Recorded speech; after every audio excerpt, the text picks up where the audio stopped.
మా తమ్ముడికి పెద్దగా అయ్యే కొద్దీ హెయిర్ మీద కాన్సన్ట్రేషన్ పెరిగిపోతుందండి. ఒక ఆయిల్ షాంపూ ఆర్డర్ పెట్టాడు. 2 రోస్‌మెరీనే, 2 మామా ఎర్త్ కంపెనీ వాళ్ళది. ఇది షాంపూ కరెక్ట్‌గా నార్చేయంత ఉందండి.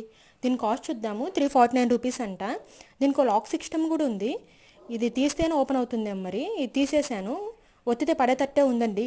భయంతో ఒత్తలేదు. చూద్దాం ఎంతవరకు పనిచేస్తుందో. రోజ్మెరీ ఇలా కొత్త కొత్త పేర్లు వస్తున్నాయి ఈ మధ్య. ఇది ఆయిల్, ఇది మెంతిదానా రోజ్మెరీ అంట. మెంతిదానా అంటే మన మెంతులే మరి. దీనికి ఒక కోంబు కూడా ఇచ్చారు. ఇలా పెట్టుకొని మనం అప్లై చేసుకోవాలేమో. దీని కాస్ట్ చూద్దాము. ఇది 419 అంట. ఇది కూడా కరెక్ట్గా నార్చేంత ఉందండి, అంతే సైజు. దీనికి ఒక కోంబు ఇచ్చారు. ఇది ఓపెన్ చేస్తే, మూత ఓపెన్ చేసి చూడగానే ఒక మంచి స్మెల్ వచ్చింది. చాలా బాగుంది ఆ స్మెల్. నా చిన్నప్పుడు ఇలాంటి స్మెల్ వచ్చి ఆయిల్ పెడితే పేలు పడతాయనే వాళ్ళు. ఇప్పుడైతే ఆ ప్రాబ్లం ఏం లేదులేండి. ఈ కోముకు కూడా మంచి హోల్స్ ఉన్నట్టున్నాయి. ఇది స్కాల్ప్ మీద పెట్టేసి అప్లై చేస్తే డైరెక్ట్గా మన ఆయిల్ మొత్తము స్కాల్ప్కి బాగా అప్లై అవుతుంది. Please like, share, subscribe. మా తమ్ముడు